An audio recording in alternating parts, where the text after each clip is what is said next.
Okay, so I guess we'll get going. I'm Steve Sapienza with the Pulitzer Center, and I'm joined here with Eric Ferrero of the Fund for Investigative Journalism and Pam Dempsey from the Data-Driven Reporting Project, and we're going to talk to you today about funding for journalism. So how you can fund your projects or fund your newsroom, give you some tips for applying to our various organizations for support, and take all your questions you might have on how to find funding for journalism.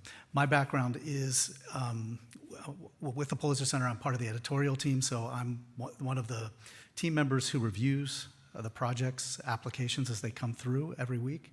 And my background is in news and documentary journalism, and I was freelance for many years, so I'm pretty familiar with trying to find support for journalism projects, and happy to share some thoughts and tips with you. So I'm going to start off here and talk a little bit about the Pulitzer Center, then I'm going to just hand it down the line, and we're going to give you a little brief on each organization and what we're looking for. So to start, the Pulitzer Center, when we first started out, we were primarily funding US-based journalists to travel abroad and report on underreported crises around the world. That was back in 2006.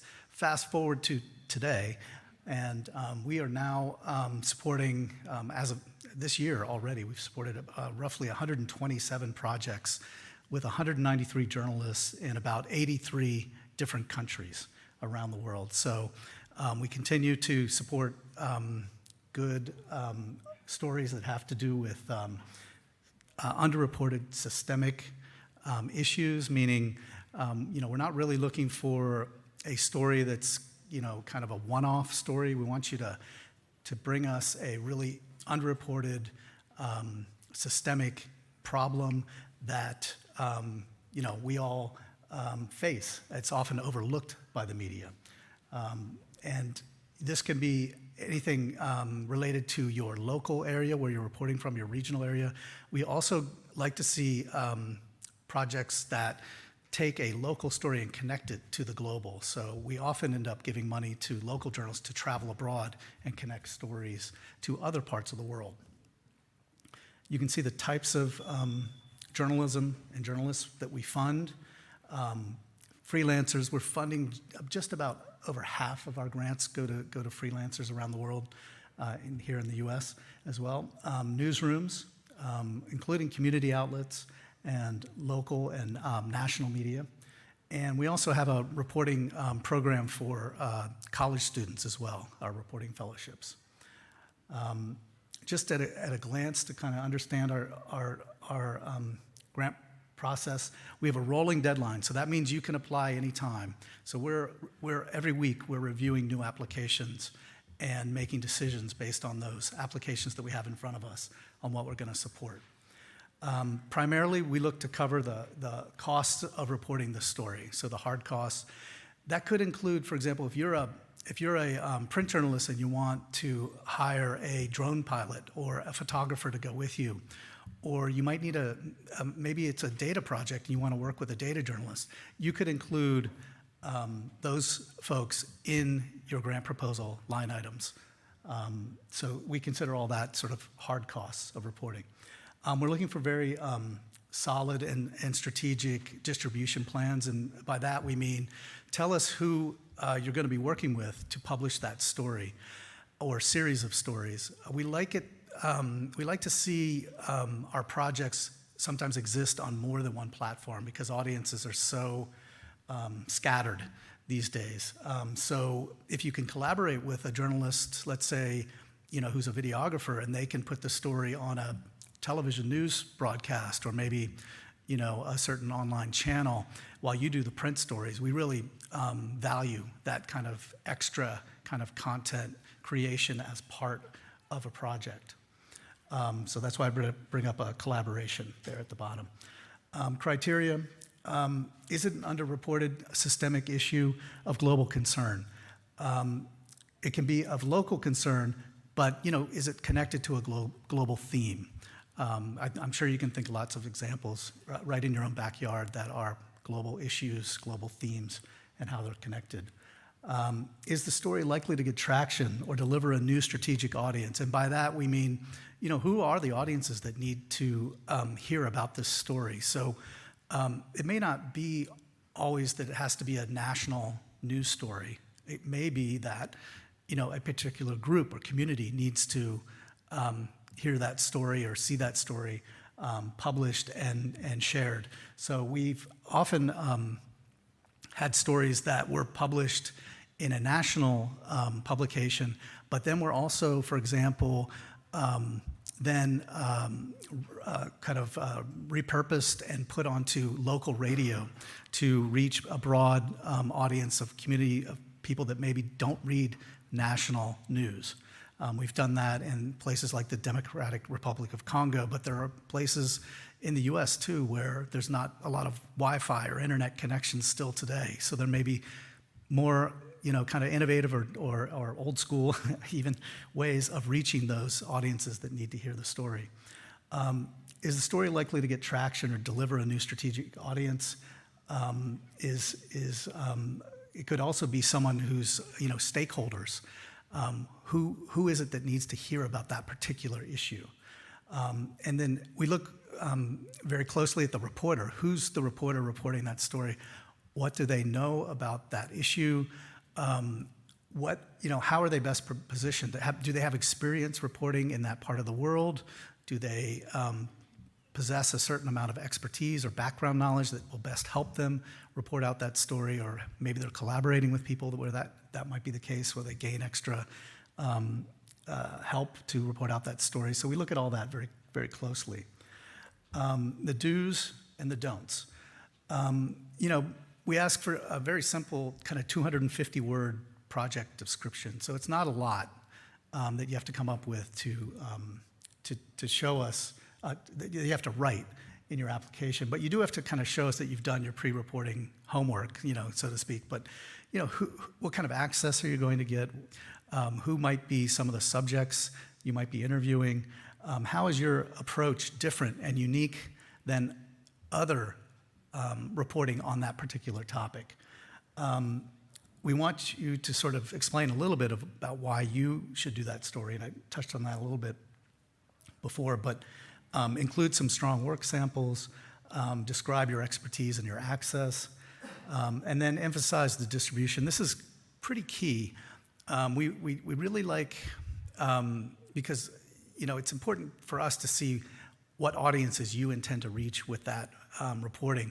So be sure to reach out to editors and pitch them your story before you apply. You don't always have to have a letter of support, but we want to know that you've made that attempt. I mean, the most ideal situation is that you reach out to an editor and they get excited about this project and working with you, and the prospect of that a Pulitzer Center grant could help make that project a really ambitious and wonderful project.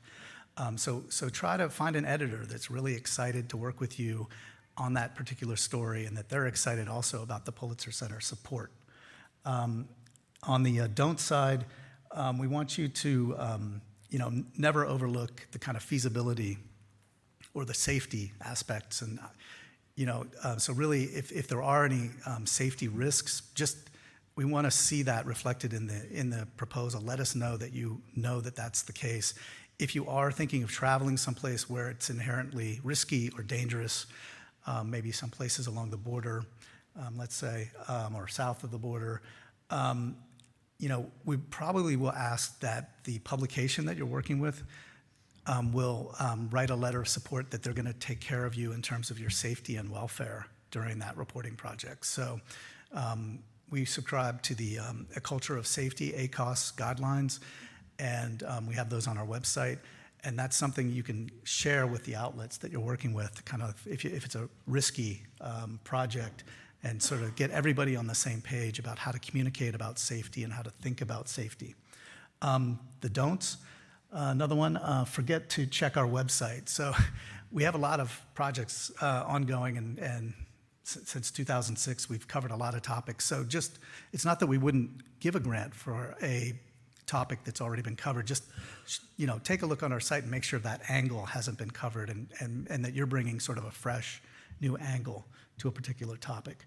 And then lastly there, don't forget to include sort of a detailed budget. Now we don't ask for a spreadsheet, super fine detail. You could literally just jot lines of airfare, hotel, consultant, data consultant, drone operator, and give us the prices. You don't have to kill yourself with a fancy spreadsheet, but do try to be as detailed as possible with all of the expenses. And one thing you should know about our grants is that we don't actually ask you for receipts at the end of the project because it's a lot to put on journalists and newsrooms to come back with all the receipts and everything. So what we're looking for is just a good, comprehensive budget. And we all of us editors, we're journalists and we've worked in places all around the world. So we're really pretty familiar with what things cost. So we can, we may occasionally call you out on like some line items like, hey, this seems a little high here and there. But you should know that we try to limit the kind of red tape to all of this. Thank you. Yeah. And then our commitments to you, we'll have open and frequent communication start to finish throughout the project. We really see ourselves as your allies in the reporting. We respect your editorial independence, meaning, what you're working on with that particular publisher, that's the stories, the reporting, that's all between you and them. We are never going to influence that or get involved in that. Where you come out on that story is where you come out on that story. We will also try to connect you to resources within our network. So we do have a wide and growing network of journalists and newsrooms all around the world. So, you may come to us with a good letter of support from a publication, let's say a local publication, but we see your story is a really great underreported story, and we think maybe you should be connected with a national outlet. So we can go ahead and maybe try to help in some of those, make those connections where you can pitch another outlet. And we'll be champions of your work, as I said. And then, the really one thing that makes us really distinct from other funders, I think, or we think in journalism, is that we're funding the journalism, but we're also funding the engagement afterwards. So we will connect you up with our engagement teams. We will work with the publishers and with you all, the journalists, after the story publishes to do, for example, community events. If you want to go out and talk about your project, you want to do a virtual event, maybe talk to other journalists about how to report that type of project. If you're a filmmaker, we can help organize screenings at universities and libraries, theaters. And the good thing about that is we also pay you an honorarium too for doing that type of work, because we value the time it takes for you all to do that. We have primarily, the reporting grants, and then I'll just quickly mention our fellowships because that's sort of relatively new. When you go to our website, you'll see a lot of links to a lot of different types of grants, and I don't think you should get too concerned. Just click on the Global Reporting Grants application. The kind of dirty secret about our Pulitzer Center grant applications is, even though we have all these different pages, maybe one's for ocean reporting or one's for connected coastlines, it all kind of goes through the same form. So just go to the Global Reporting Grants form and fill that out. And we'll get that and we'll review it. And there's also a helpful kind of tips for a successful application on there too, if you want to review some of what we discussed today. And the fellowships, just maybe follow us on social media or sign up for our newsletter. But we do offer Rainforest Journalism Fellowships and a new one, which is Oceans Reporting Fellowships. So reporting fellowships are a 1-year-long fellowship where you partner up with a newsroom, and then you're able to, with our support of our staff, access things such as a data editor, or we have investigative reporters that can help out with that project if needed. But primarily we're kind of helping connect you with a cohort that's reporting on the same issue area, and you can collaborate together or learn from each other. And that's turned out to produce some very impactful, very strong projects to date. These are just a few stories that we've supported with that have involved Indigenous reporters here in the U.S. We are reporting a lot on Indigenous peoples around the world, but we would like to see a lot more Indigenous reporters apply for grants. So I'll just leave it right there and wait for your questions. I'm going to turn it over to Eric next.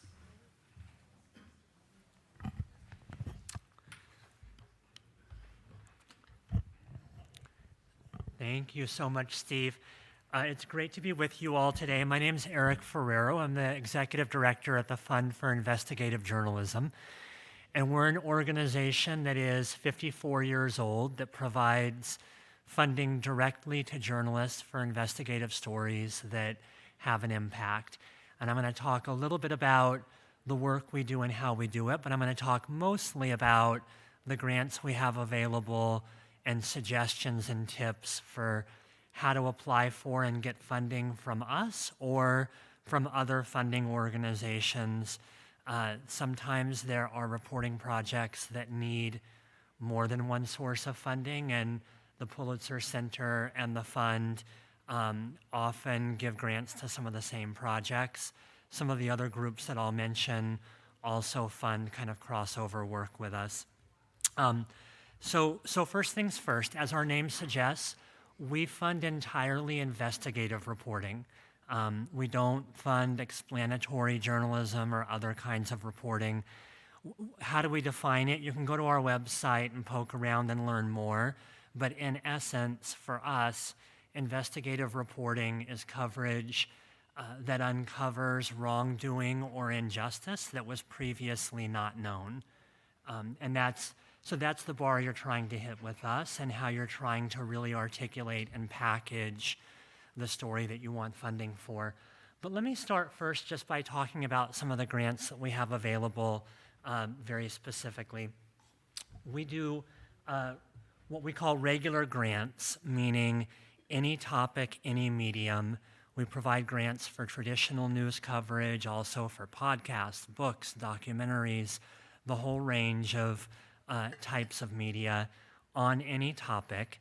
And those grants are up to $10,000 per story or project.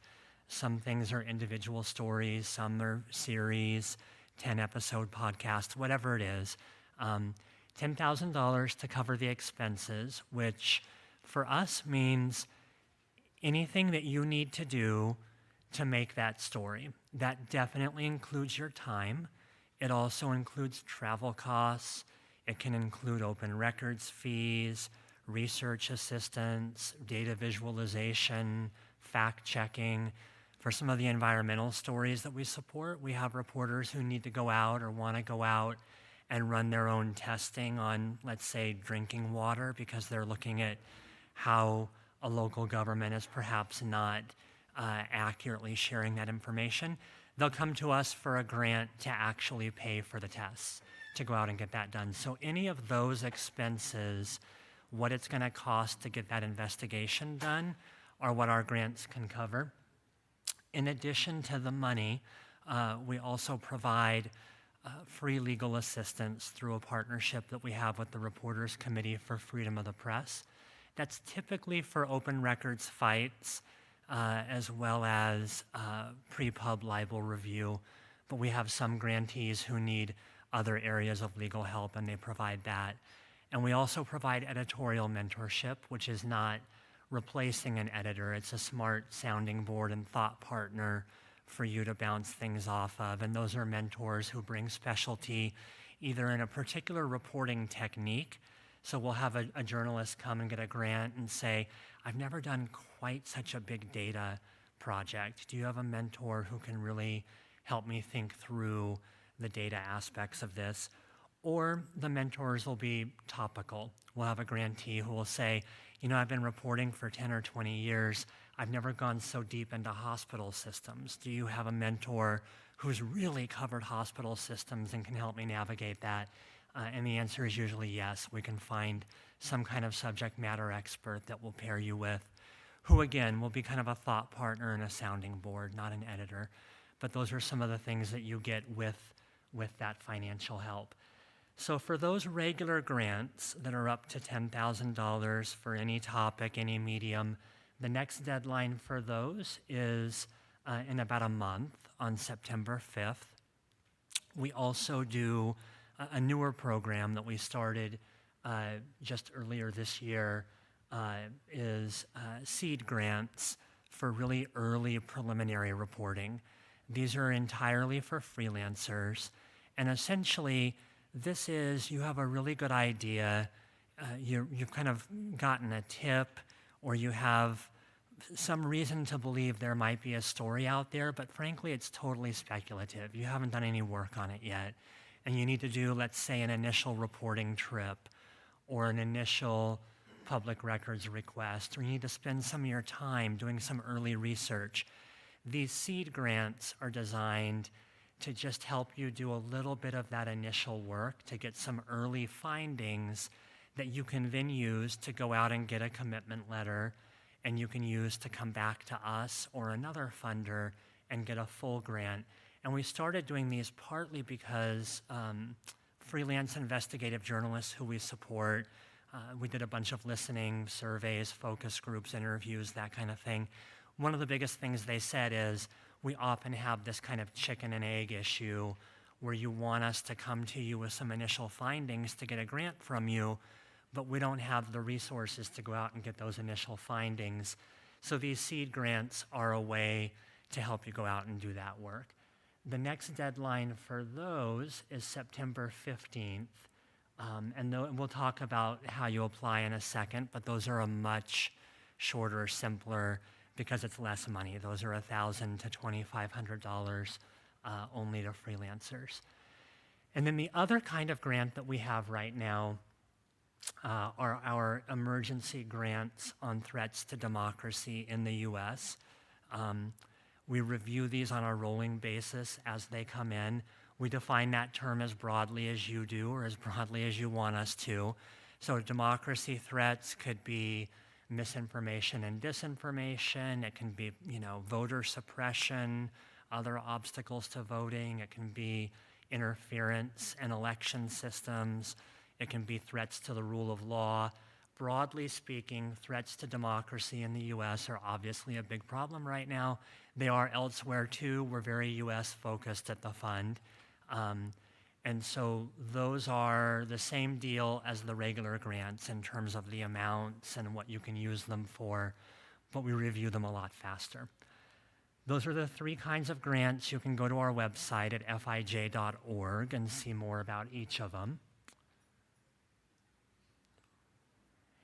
The components of, and this is for the regular grants, for the $10,000 per project grants, the components of a proposal or an application for us, you do a narrative proposal. It's not one of those things where you've got 15 boxes that you're filling out. You can do a Word document, a PDF.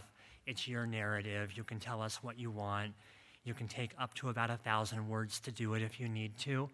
What you really need to lay out in there for us is, why is this investigative?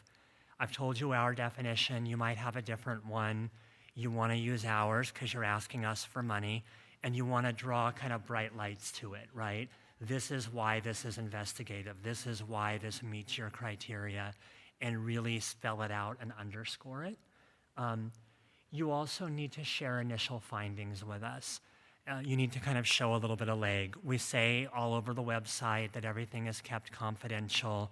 Nothing's going to get shared with anybody. We need to know that the story is not entirely speculative, that you've done a little bit of legwork, enough homework to know that there's a story there. You have some initial findings, and then you have an investigative plan to go out and get more. And that investigative plan should be you sharing with us kind of your roadmap. I need to take this trip. I need to go out and develop these sources. I want to try to get these open records. I need to hire a research assistant who can help me go through X, Y, and Z. That roadmap is how you're going to get the rest of the story, but you need some help to do it. You need some funding to do it. That's what we want to hear about from you in that proposal. And then finally, really telling us in that proposal what's new about this. And that gets back to our definition of investigative. But we need to know what you think the new ground is that you're going to uncover with the project. And really, really importantly, if there's existing coverage out there, and there almost always is, adjacent coverage, something similar on the topic, you should share that with us, and you should really articulate how your story is going to advance it. If I had set this up as the do's and don'ts that Steve did, my number one don't would be, don't hope we're not going to find that, because we will. And if you haven't kind of named it yourself and told us yourself how you're going to advance the story, you're kind of doing yourself no favors and losing several steps. The budget that's part of our application process is pretty similar to what Steve laid out for the Pulitzer Center. It's not a complicated spreadsheet. It's a little bit back of the napkin, back of the envelope, whatever your metaphor is. You just kind of tell us what those costs are and how you arrived at them. One of the most common questions we get is, but how do I value my time? How much of the grant can my time be? What's the limit on that? We don't have numeric limits on that. We used to, and we stopped doing that. So we rely on you to tell us. So usually an applicant will say to us, for example, I'm going to need to spend 6 months doing this. I think it'll be about a quarter of my time for 6 months. And so for me, that means X thousands of dollars, and I'd like this grant to cover that much of it.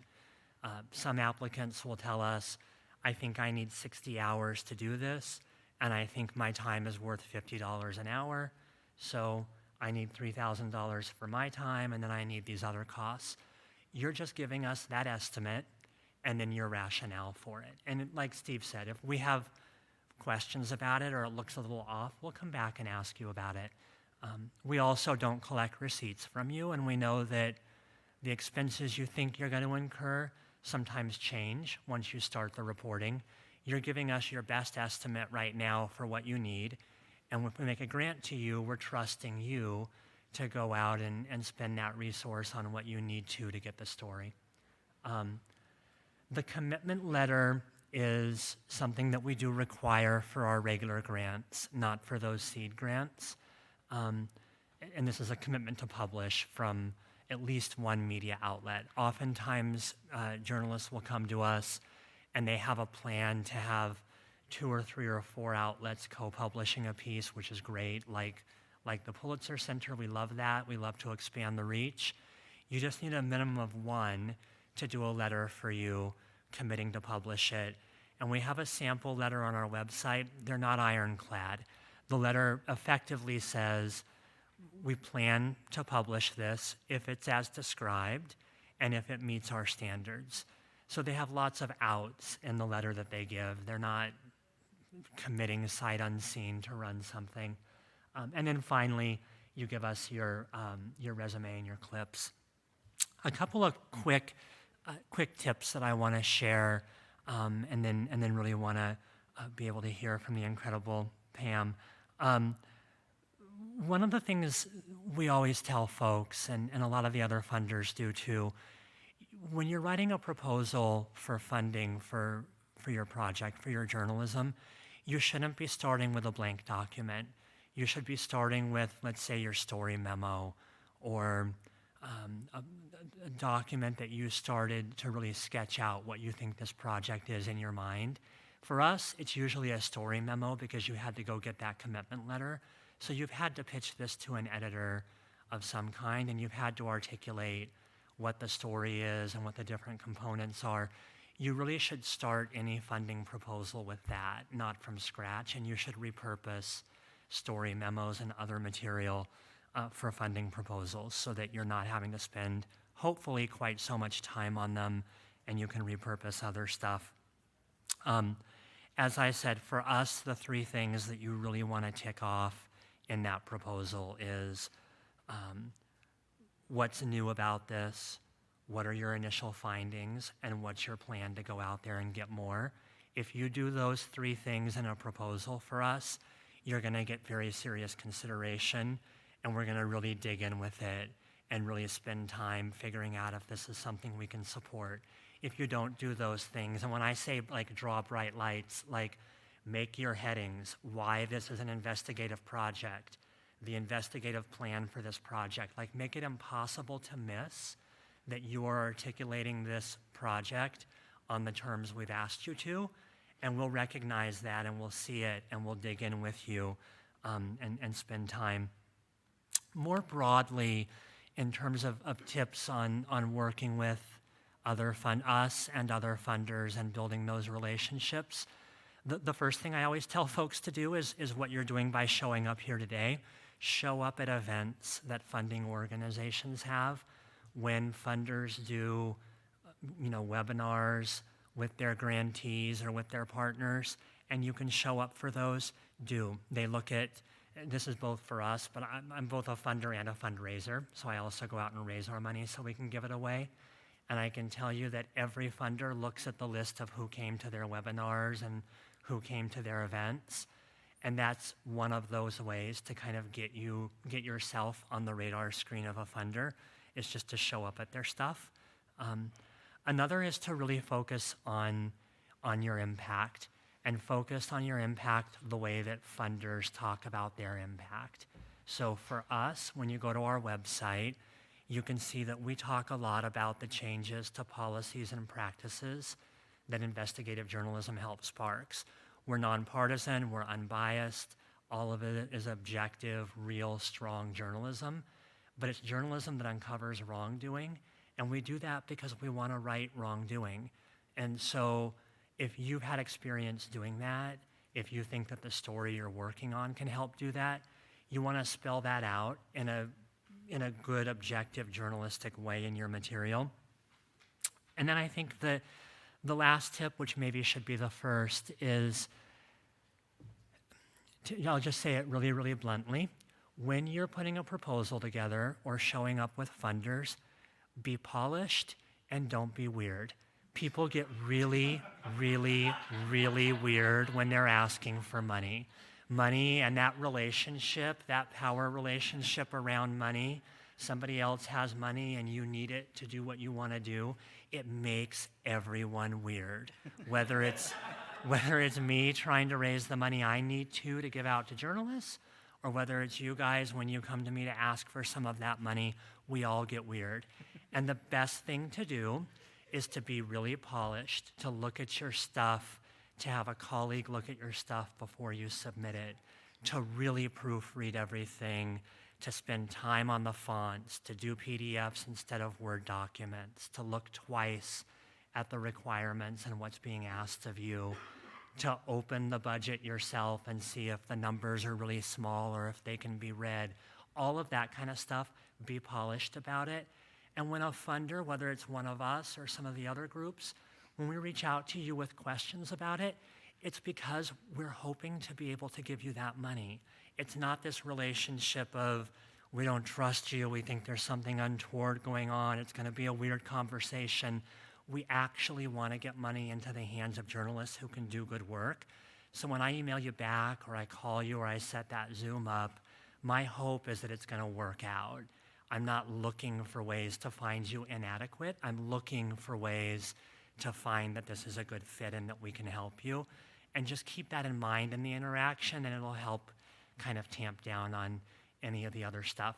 The last thing I'll do before passing on to my friend is I always try to name some of the other funding groups when we're doing these panels, because the three of us are privileged and delighted to be here to share our work with you, but there's other funders out there who you could go to in addition to us, or if it's not the right project for us, instead of us. So a few for you to keep in mind and have on your radar if they aren't already. The Alicia Patterson Fellowships is a program. They pick those in the fall, so now's the right time to go Google them and check out their website. They do 6 and 12-month fellowships where they essentially buy out your time. Can be book projects, news stories, a whole range of things. International Women's Media Foundation, IWMF, has several different pots of money and different programs that support lots of great journalism. And they have rolling deadlines in general, and so you should check them out also. Type Investigations supports a lot of great journalism as well, usually on rolling deadlines. They have some fellowships as well as grants, and they do fantastic work and are particularly committed to finding and supporting journalists from diverse backgrounds. And the McGraw Business Fellowship that's affiliated with the City University of New York. It says it's the McGraw Business Fellowship, but they define that very broadly. It's all kind of follow the money stuff. And they have a fall deadline. I think it's also in October, September or October. So that one's coming up too. And with that, I will pass it to my friend. Oh, a few of the projects we've done, and the most notable thing here is that at least 2 of these Pulitzer Center also funded. So again, we fund these things. We actually don't coordinate that very well among ourselves. You just go to different pots and ask for money, and we're always delighted when people are getting money from others. There's not a tension there, but these are a few of the projects that we've done recently. No, thank you. I can't follow that. That's not weird at all. That's pretty good. Hello, everyone.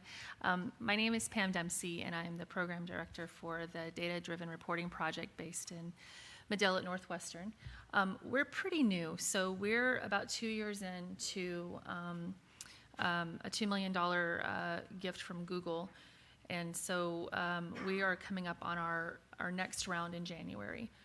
Bottom line is this. Basically, we gift you money to do follow your passion, essentially. We have given out $1.5 million to 35 local newsrooms and freelancers to support data-driven work. I call it our spring cohort, but really with summer vacations, we really just got underway with that. In addition to the funds, we also like to connect our little network of awardees and support what they're doing via some meetings, peer mentoring, and other things. So we offer training and other resources. Each of our applications are evaluated, are evaluated by a jury of educators, practitioners, and researchers. So they're deeply read, deeply evaluated, and then we go through a selection process. Kind of the tip for us is be clear, be reasonable. Don't think because we're funding data and document-driven work that you have to be this huge, ambitious thing. We want to help local, small, mid-size, and under-resourced newsrooms to do this kind of work. That's predominantly our goal, is to help you do kind of the projects maybe you see from the larger news outlets but don't have the resources to do. And resources being not just the funds, but also, also even the know-how. You may have a really great idea for something, but hey, you don't know Excel, or you're, a little confused about SQL, not even want to begin about Python. Don't worry about it. If you have a clear project and a clear idea, we're very, very happy to help connect you with people who can make that happen. And I'm also saying pitch your passion. Definitely something that you're passionate about. I come from a nonprofit journalism background, and I've been fortunate to hook up with these guys at Medill and this project. And I can say, honestly, I don't know about the rest of you, but to me, journalism is a lot of fun. And I feel like, I know it's hard work, but I personally feel like if you're not having fun in this profession, there's a thing to it, and anything I think you can really do some good work with. And like Eric said, all of us, we want to help fund that good work and help you do some good in the world. So certainly, I think if you can pitch something you're passionate about, you can be fairly successful. I'm pretty quick. I threw out some projects that we covered in our first cohort. People pitched some really cool things. We had someone look at abuses in schools. We've had people look at, I didn't throw it up here, and I'm so sorry for that.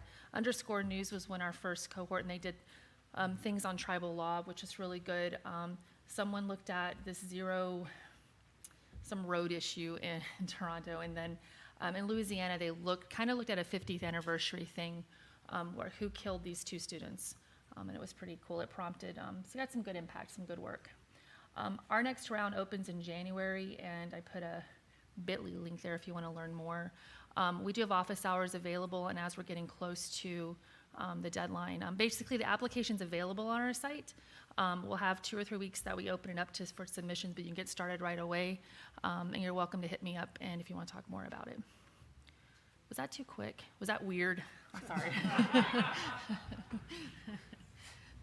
Okay, thank you all for your attention. Now it's your chance to ask us questions, and I'll go with the person in the back there first. I have a lot of ideas all the time.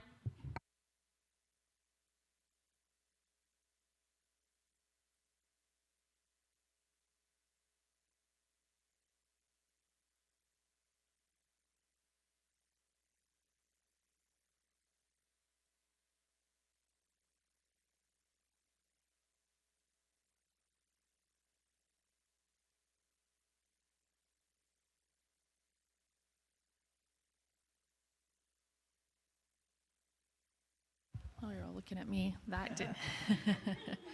I think that I know what it's like when you're definitely a small nonprofit newsroom and you're looking for funding, because it feels like it falls in 2 buckets, right? There's the funding to support your operations, which definitely support the work you're doing, and there's project-specific funding. So I think if you're seeking project-specific funding, a couple things to keep in mind is, do you have the resources to do it? Or will the fund, if you're applying to, one of these programs, will the money cover the resources, the people time to do your thing? If you're doing project specific, I think, I take it back, in anything, you have a great idea, you need to flesh it out, and I know that takes some time.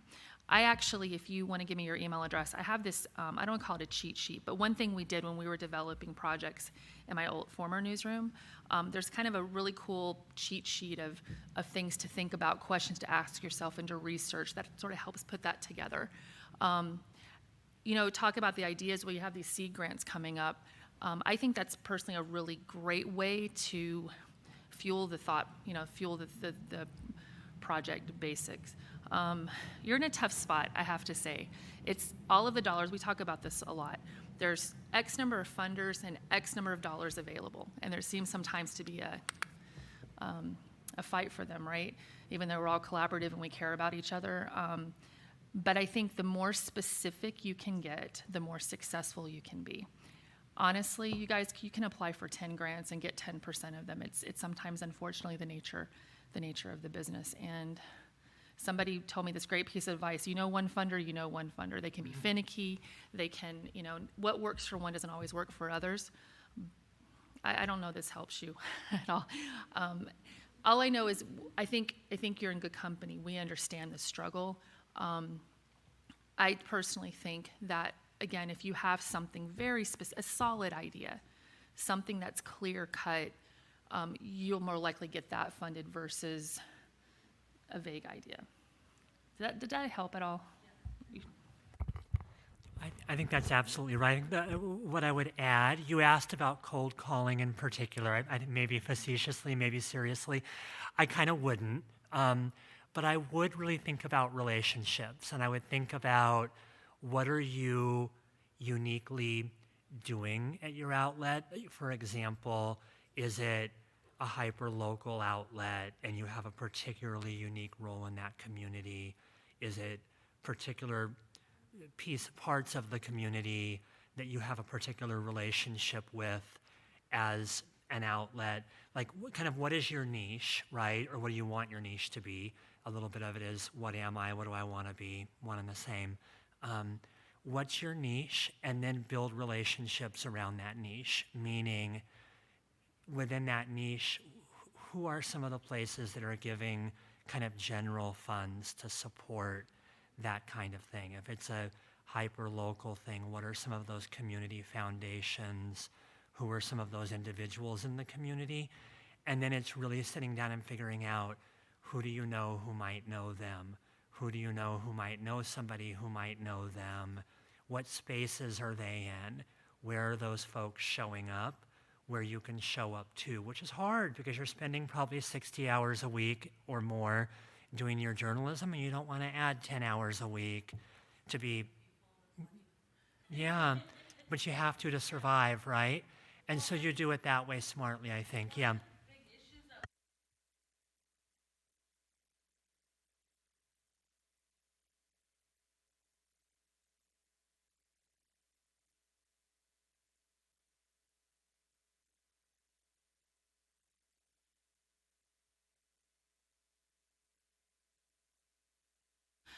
I have a couple, just one couple things to add to this. So one cheat sheet you can do is get on and look at a GuideStar and get on their 990s of similar organizations and look at who's funding them.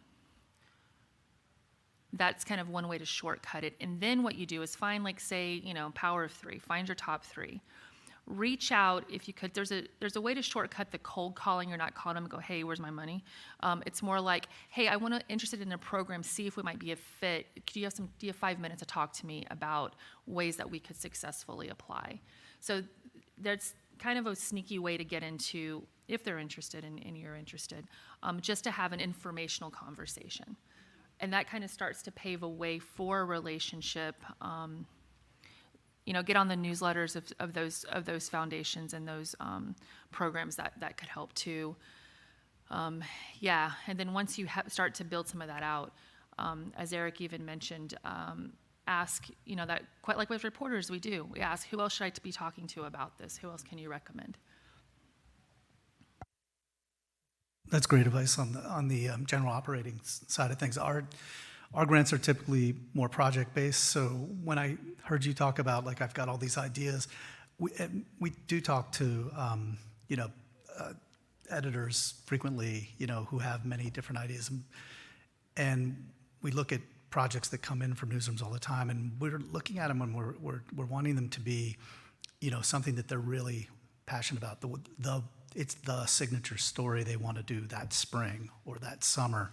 So if you got a few ideas that in your head, which one do you really, really want to do? What's the story that's gonna, really have the most traction or impact with your audience? And then look at the resources side of it. Look at, like, what you need to help get you there. I think all of us, that's what we're looking to help support. In terms of, other, maybe freelancers to work with you, or photographers, or I don't know what, radio producers, whatever you need to kind of make it a really robust signature project. But we generally want to see something ambitious, maybe multi-part even. So there's a way to kind of use our support to, last 4 to 6 months or something, on a particular project, as long as it's a sustained project that's going to have some good impact and traction within your community. That's what we also get excited about.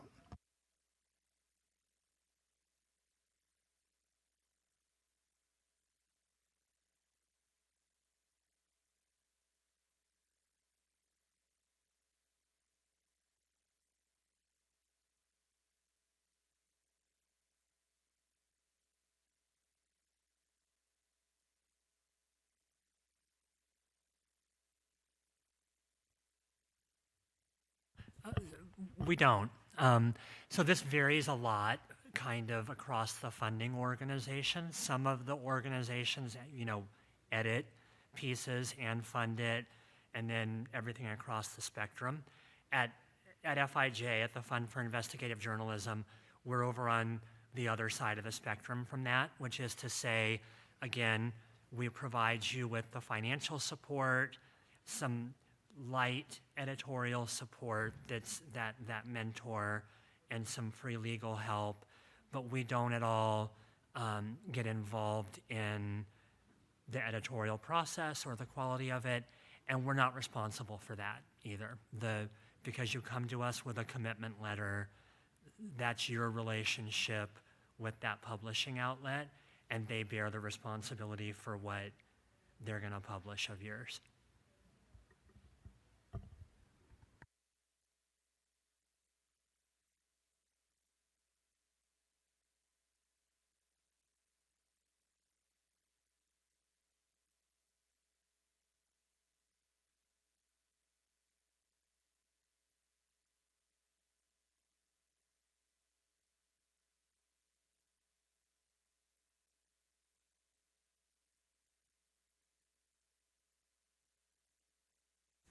Yeah, with us, we're seeing most projects get completed between 3 to 6 months.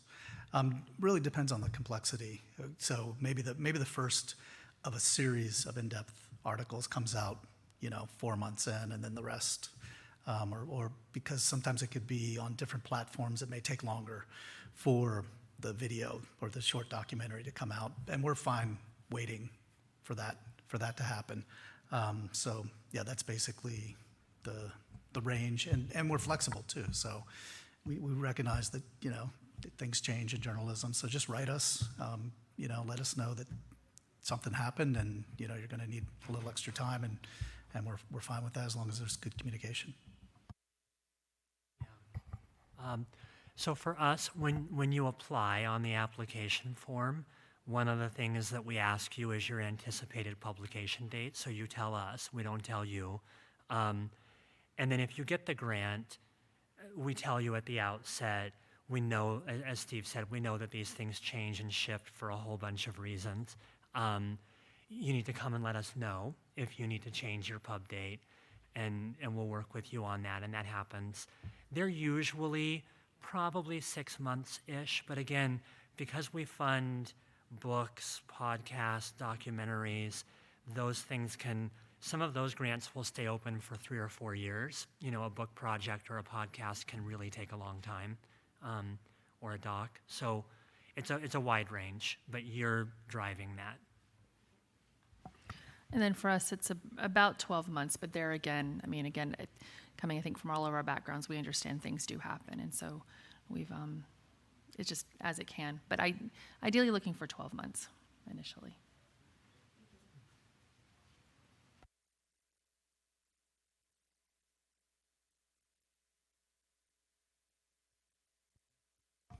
We have, yes, and we will continue to do that. Less than the Pulitzer Center does, but we do some. And then us, yes, we do Canada and the U.S. right now. Unfortunately, nowhere else.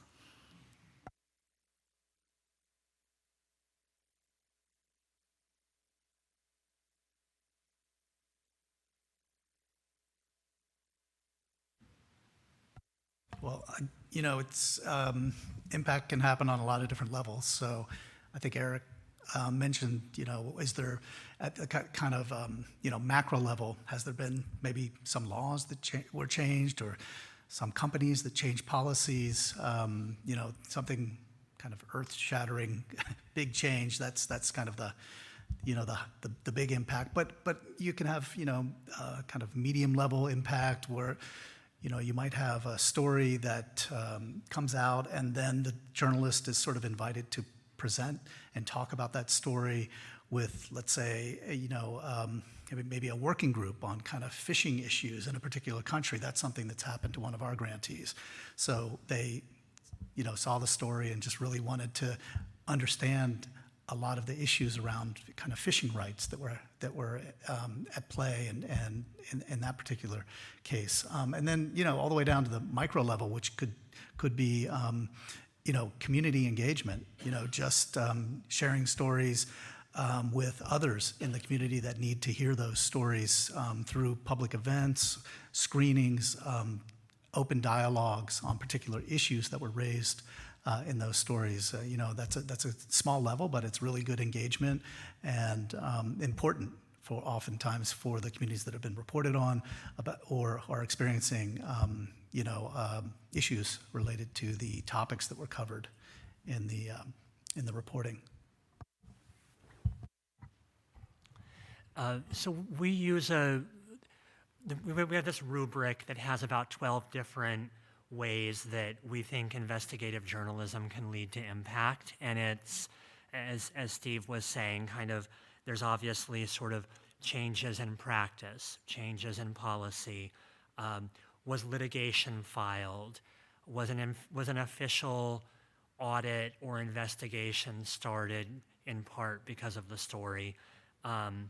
Did other media coverage get sparked? It's sort of helped spark a dialogue, put an issue on the radar. It's a bunch of things like that we track, and we track that we think the story we supported contributed to that in some way. We don't draw necessarily one straight line to this story ran and then this law passed. You can't really do that, as you guys well know.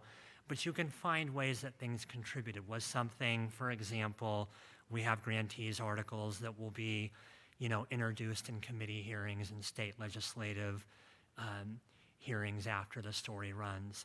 Well, that story has very clearly contributed in some way to that legislative action, and so we'll sort of count that. The other thing that we do with that rubric is that we follow those stories for 2 years because the impact can take a while. And so when you get a grant from us, you can expect it's kind of random, but every 6 months or every year, we kind of pop up with a little email to see if there's anything new happened with your story. We follow the awards that grantees get, not because of the awards, but because the citations for the awards will often invoke the kind of impact we're interested in. So, for example, the last grantee that we had who won a Pulitzer Prize, that citation talked a lot about state legislation and a lawsuit and this and that. That's the piece I'm interested in. It's actually not the prize. It's the stuff they're putting in that citation. So we track the awards for that reason, just because it makes our job a little easier to do the research. And we're about 18 months in to ours, and we were just talking about this a little bit earlier today, just the impact, and it takes a few years, it can. So I would mimic and mirror what the two of them said as well, that, it can take a while. It just depends, like all editors say, right? Just depends on where that ends up. I mean, honestly, though, I think, too, from us, if your story gets in front of the audience you intended it for, I mean, that's just good work. And impact isn't necessarily a measure of how successful your story is. I just thought of one other impact. It's oftentimes the journalists have reported out a really great project, then they get invited to a conference to talk, or maybe share their approach with other journalists, even train other journalists to report in that way. So that could be another way. Can I have a quick shout out too to Francisco in the back here? He was one of our judges for our spring 23rd cohort, and he could tell you lots about what makes a strong application, just FYI. Thank you. Thank you for your service.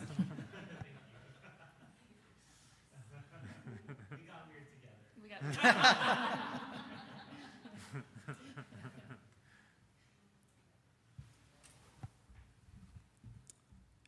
together. Any other questions? Yes.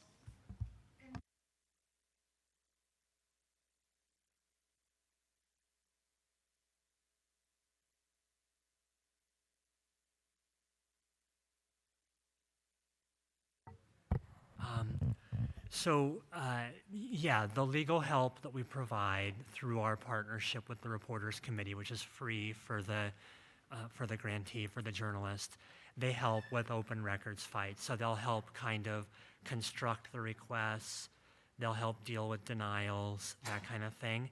And then the mentorship, sometimes when a grantee asks for a mentor, it'll be around open records strategy, kind of what to ask for first, who to ask of, how to ask, that kind of stuff. That's less the straight up legal questions of how do I exercise my right to get this, and more how do I make sure I'm being smart about it. And so the mentors will sometimes help with that too.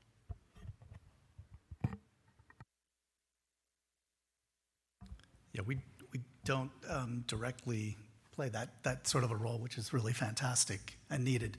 But if you are needing to do records requests and you need support, you could write that in to your budget and say that we're looking to hire a consultant to help with this, and we need money for the records research and that type of thing. So that's fine to put that into the budget. And we also do have a really strong kind of listserv of all our former grantees. So you can often go to the listserv too and ask questions for advice there as well.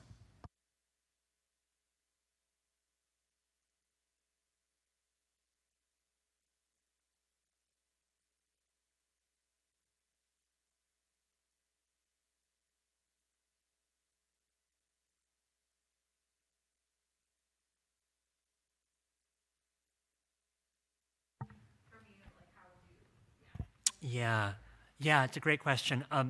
So look, the sad reality, which we know, is we give up to $10,000 for an investigative project, and very few investigative projects will cost under $10,000. So we start from a place of knowing and understanding that you're going to need more money than we can give you, probably. And that means there's not a tension around, well, why are you also asking the Pulitzer Center or any of the other groups? We sort of expect you to. I think one of the things that we often ask people to do is get clear with us in their budget documents. I've also received X amount from this funder, or I'm hoping to get X amount from this other funder.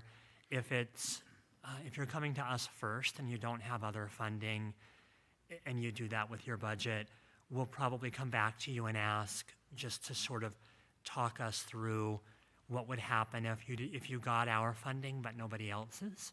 Because what we want is for the story to still happen, and so it's essentially sort of thinking that piece through with you and just understanding how you're thinking about, like, what would you do if you got a third of the money that you think you need instead of all of it? That's the piece that's usually a little bit more of a rub with us. It's not the fact that you're getting money from others. And like I said, we very rarely, in my experience, very rarely do we as the funding organizations actually communicate about that. We see each other in your applications, and that's a great thing. And it's also obviously a sign of confidence that another funder has in you, so that's a good thing to tout for that reason. Every now and then, I'll get an email or a call from one of the other funders saying, essentially they're championing your project, and they're sort of, listen, we were able to give this person this much, I'm really hoping you guys can help them too, that kind of thing. But usually it's just you coming to different sources.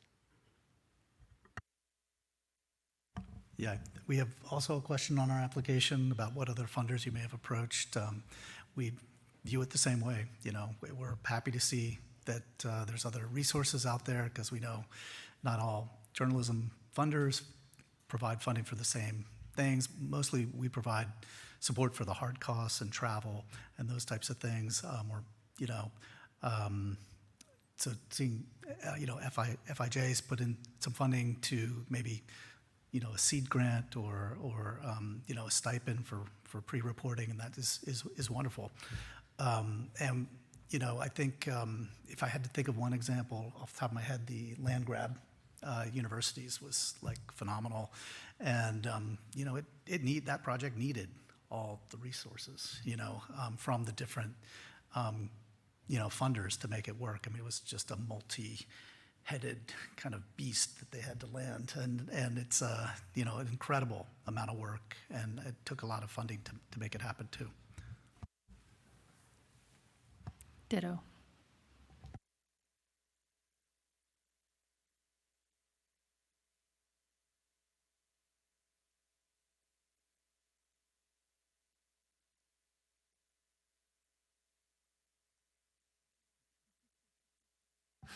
We're a bit new at this part.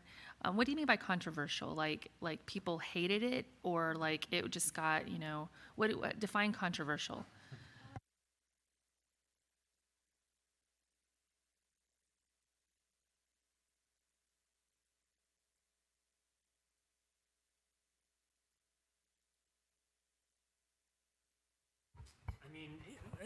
For us, funding the investigative work, virtually all of them are like that.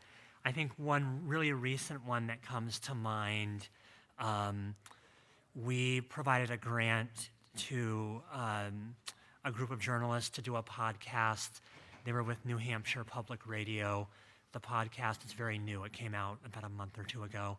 It's called The 13th Step, and it's about rehab centers where sexual abuse is common. And in reporting that, in reporting the podcast, the owner of the rehab center that they were kind of using as the real focal point and kind of jumping off point for this larger story.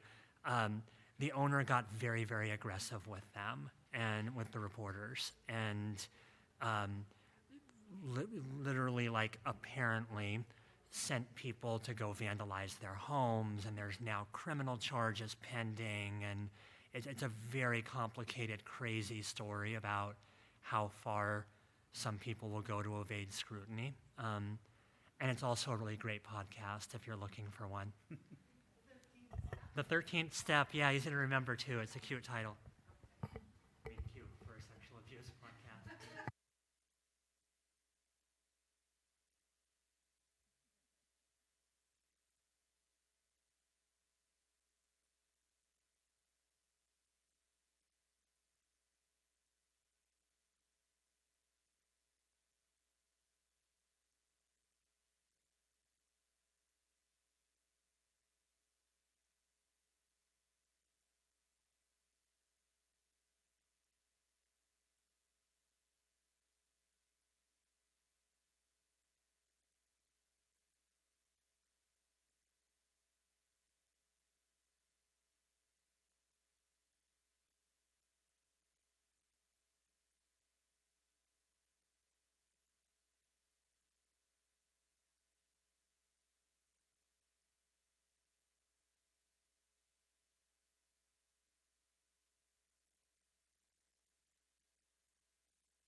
On getting it much more like, would you start with one person's story and then move from there? You mean as a project?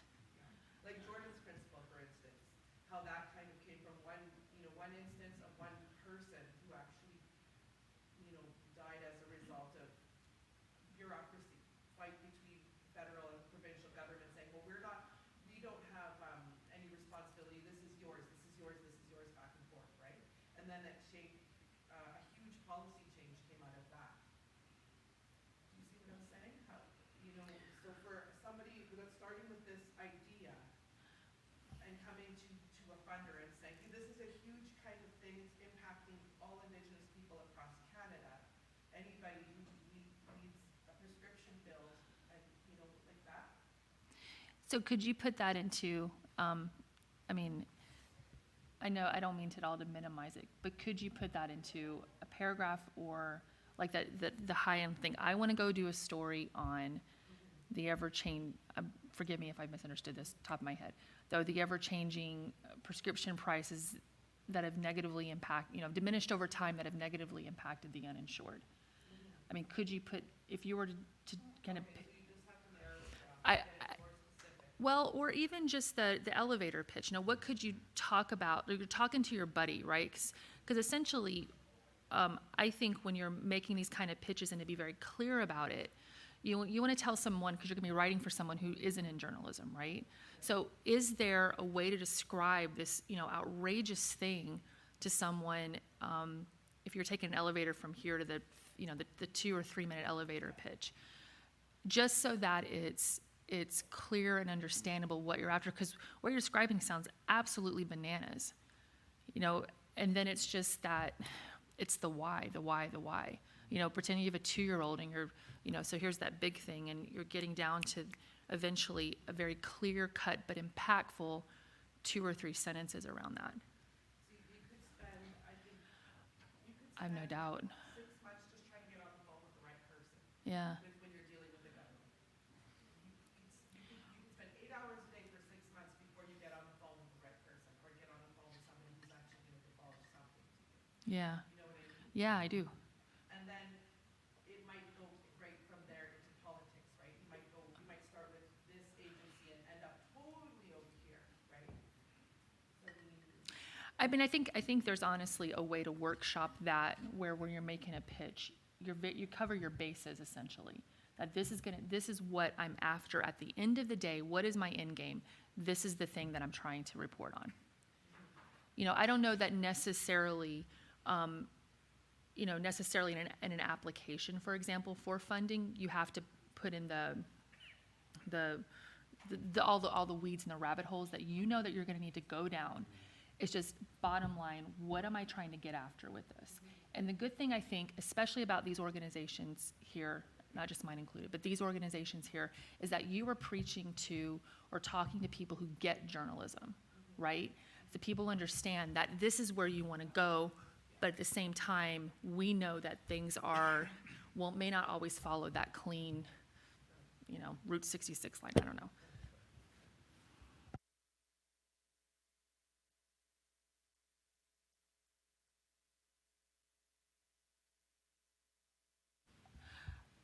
We, right now, our next round, we're expecting grants between 15,000 and 50,000. When we started out the gate, we were given some pretty good grants. But we also noticed that people would ask for too little if they've never done this before. I mean, that's something we certainly want to foster and encourage. In some cases, we had given more money to a newsroom who just, like, come on, guys, this is way too little. We know you're going to need more than that. But we found around 50,000 was our average and is a good number. For us, again, our maximum is $10,000, and those are for specific stories by specific reporters. But Pam reminded me of something that's, I think, always important to say and say out loud, which is my experience, and I know the experience of other people who work at these groups that provide funding, is that particularly women and particularly people of color ask for less than they need, and men ask for more than they need. And the applications that I'm going back to constantly to say, the revision I need you to make is to actually ask us for the full 10,000 is almost always to women and people of color who are coming and applying for grants. And we'll do that every time. We'll look at it and we'll come back and suggest that you change it before we take it through the whole process.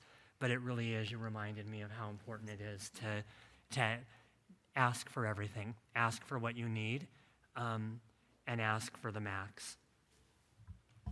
Couldn't agree with that advice more. Great advice. For us, it really depends on the scope of the project. So we may have a freelance writer just needing some plane tickets and lodging and travel expenses, and that might come in around $1,000, somewhere around there. But could be a big signature project for a newsroom that has multimedia, videos, a podcast,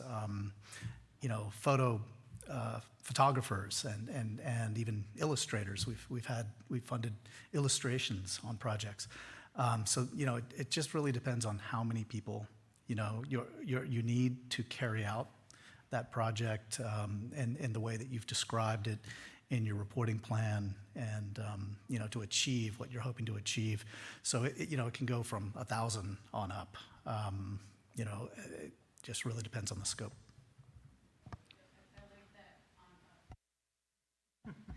Kate, over there, you had a question, your hand raised. Do you have, okay.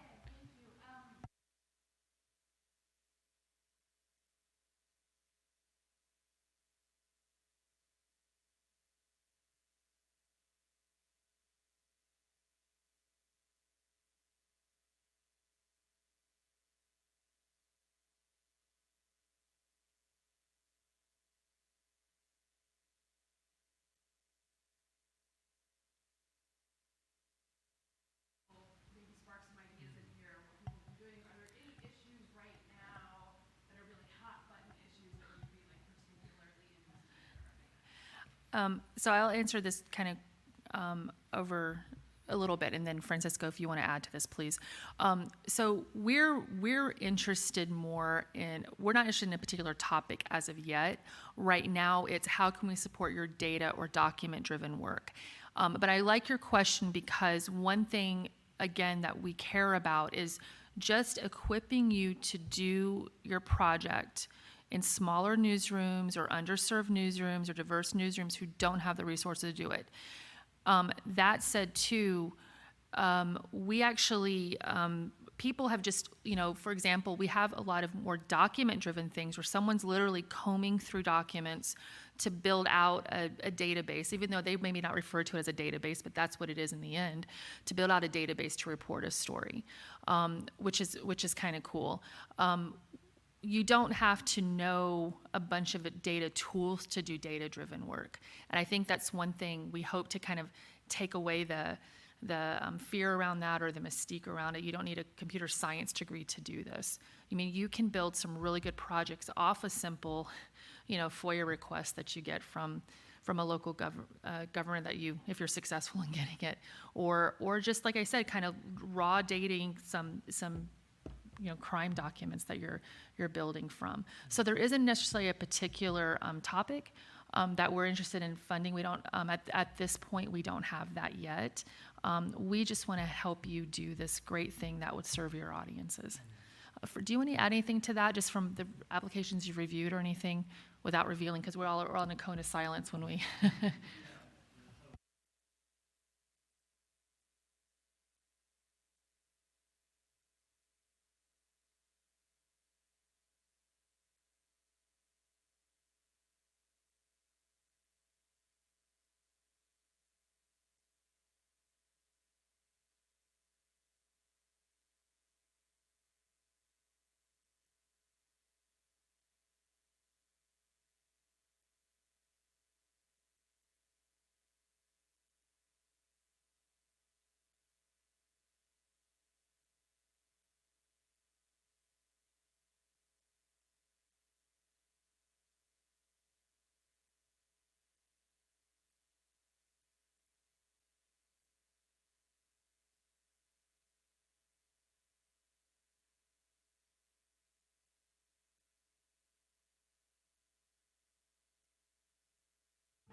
Is there a pattern? Is there a trend? Is there a dip? And generally when we hear about funding, I turn this back over to the panel, but covering historically excluded communities, I feel is something that we hear a lot in my car, that there's interest in doing and having them authentically told from our community. So I think that would bring a lot to the table, but it doesn't necessarily have to be about that. I think it's trying to figure out what are the patterns and trends in your community where there's something not working when it comes to investigative journalism. So teacher turnover, you have to look at data sets of, what is the student population and the economics of that space, and then what is the turnover. And you're bringing these two sets of data together. So sometimes it's as simple as that, just two data sets that are public on a website, but no one in your market has had the opportunity or the resources or the interest to look into that. And so we know sometimes we don't want to get pigeonholed, as we say, right, in only reporting certain stories, or we have burnout from all the emotional labor covering the trauma in our community. So it's just kind of looking in general. It doesn't have to be that. It could be anything in your community, like roadways, infrastructure. With the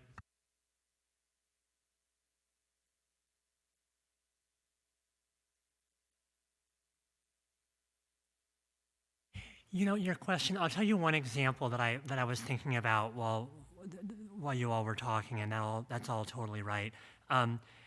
We made a grant to a reporter who was a previous diversity fellow at FIJ, Angelica Alvadajo, out at Capitol in Maine, a nonprofit in Southern California. And her lived experience growing up in LA was that police helicopters were constantly over her neighborhood. And so she came to us to get a grant to cover part of her salary there and some other costs to really dig into this. Like how much is the city spending on police helicopters? And what neighborhoods are they really patrolling most, and what indications, if any, are there that that's actually doing anything for public safety? What's the stated purpose for those? How is the LAPD or the city auditor, how are folks measuring the effectiveness of that program that's gone on for years and years like that? So she was actually one who didn't have a huge amount of data experience and needed a really intense data mentor, and we provided one. And her piece ran in November of 2022 and actually helped spark a city audit that's still ongoing in LA to look into that program. And for the first time ever, a dollar figure was put on how much per year LA spends on those helicopters. And I'll mess it up if I try to do it from memory. It was an obscene amount of money. And for the first time ever, the neighborhoods were mapped. And the amount of data that she had to get to do that got into, flight patterns and shifts and calls and all kinds of stuff that she kind of layered on top of each other to do that mapping was really something. And then Capital in Maine was able to take and do some really interesting visualization with those maps and do some really interesting, I think, especially for a smallish nonprofit outlet, some really interesting community work to sort of share some of that. But that's an example, I think, of what you're talking about, of through your lived experience as a journalist and what you bring to the table from your own background into your journalism. She had a journalist's questions that were informed by her own upbringing and her own experience, and went out and figured out how to find data to really advance that conversation and maybe make change.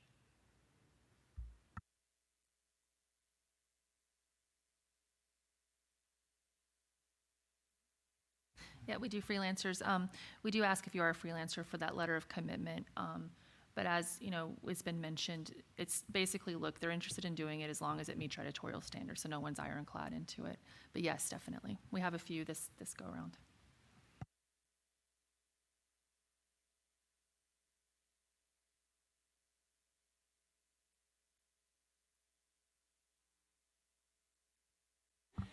Yeah, if you Google Capital in Maine as the outlet, it's the nonprofit outlet that did it.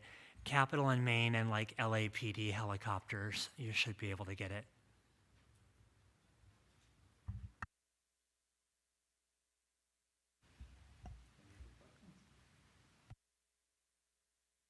Okay.